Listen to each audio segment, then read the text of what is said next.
So here we are, 10 fried philosophy videos in, and I'm sure you can imagine philosophy is very important to me. But not so much for American society at large. For them, philosophy is confusing. Others find it boring, useless thought prattle. And obviously, as a philosopher in training, I have devised these fried philosophy videos as a way of debating that view. Philosophy isn't something that's completely rigid, complicated, or uninteresting. Philosophy is cool, kids. Philosophy should be taught and enjoyed by more people, as this would make the world a definitively better place. I have a fairly good memory, and in my Massachusetts public school education, I learned virtually nothing about philosophy. Sure, one of my elementary school textbooks, it talked about Socrates, Plato, and Aristotle, and how they were cool guys. But really, all they had to say was they recorded dates of activities, not the activities themselves, and how they were kind of teachers of one another, ultimately leading to Alexander the Great being taught by Aristotle. But that was it.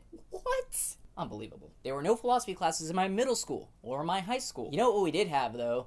MCAS prep classes or SAT prep classes. What the hell? Anyway, as a result, I didn't really start learning about philosophy directly until I took a few college classes, and it really drew me in. I also became interested in a comprehensive understanding of the discipline. Namely, where did it all come from? I found that a lot of conversations that me and my friends had been having, or stuff I was watching on TV, was very philosophical in nature, and I hadn't realized it at the time. That indeed, all people engage in these types of deep curiosities and inquiries. We are gifted life, and sometimes we use that time to question everything.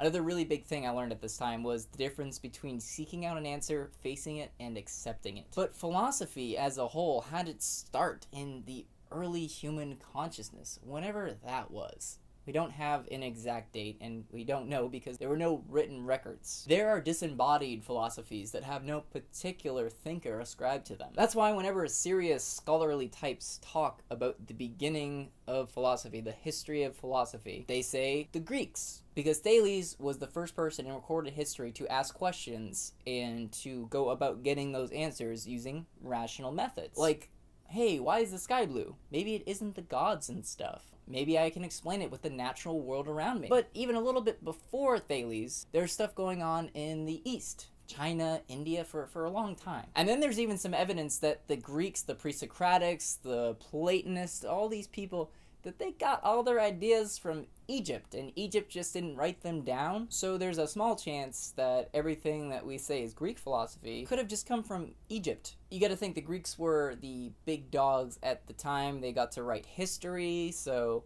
the record we have from that time is from a Greek perspective. And so today it's just a lot easier to say that Plato wrote the Republic, even though we don't really know who did it. And perhaps every ancient civilization had philosophy. After all, if you're a civilization, you gotta be kind of smart and deep thinking to build buildings and all that stuff. But as there are no written records, it's of limited concern to historians of philosophy. Anyone just starting off with philosophy might find it easier to look at the different divisions. Philosophy is split up into 4 to 5 major branches. Epistemology, as in, what is knowledge?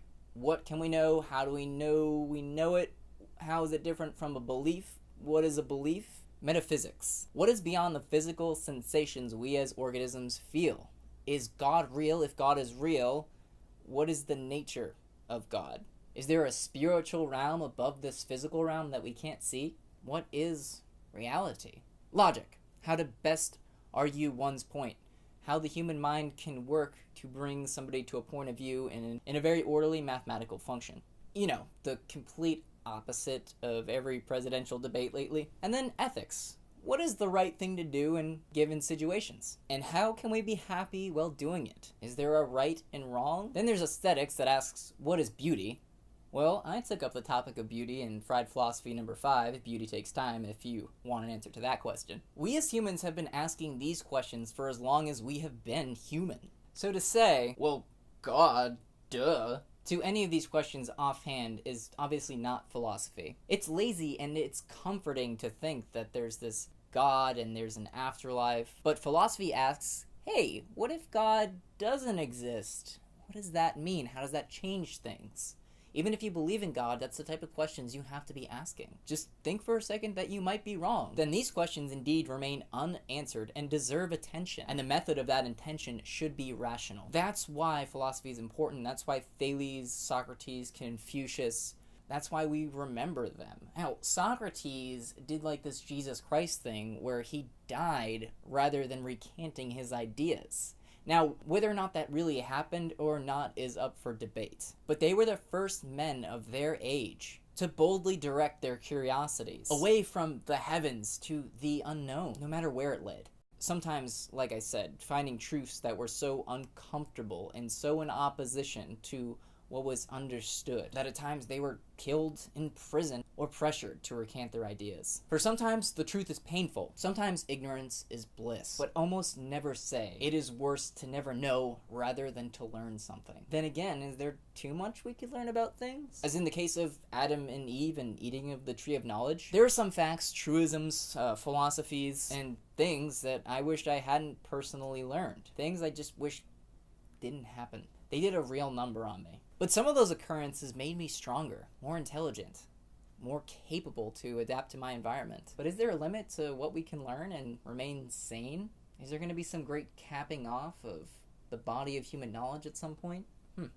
Actually makes me want to do another fried philosophy video on the correlation between genius and madness. I think, to sum it up, the beginning of philosophy is the beginning of our species coming to terms with itself, to understand as much as we can. To know we were given a world to thrive in, that we had the means to survive in the jungle. And the jungle was great, but we built cities because we could do better. And now we're inching out into space. We've had that latent knowledge within us this entire time, for whatever reason, to where the pre-philosophic people looked up, and even some modern dogmatists today look up, and still think God is waiting for us to flick us down once we get too far out there into space. Chastise us for our hubris, once again. But you know what? I don't think humanity's limitations are what define us as a species. It's our ability to overcome those limitations, to not settle for anything less than the truth. Thank you for watching. If you enjoyed this video, please subscribe. I do a fried philosophy video about once a month. The next one's going to be about ghosts and stuff. And if you'd like to check out my books, I write books. The links are in the description below. This is Ryan Starbloke, and I implore you to have a good day. That's what Thales, Confucius, Socrates, all those guys in antiquity that were recorded as being the Fucking bomb.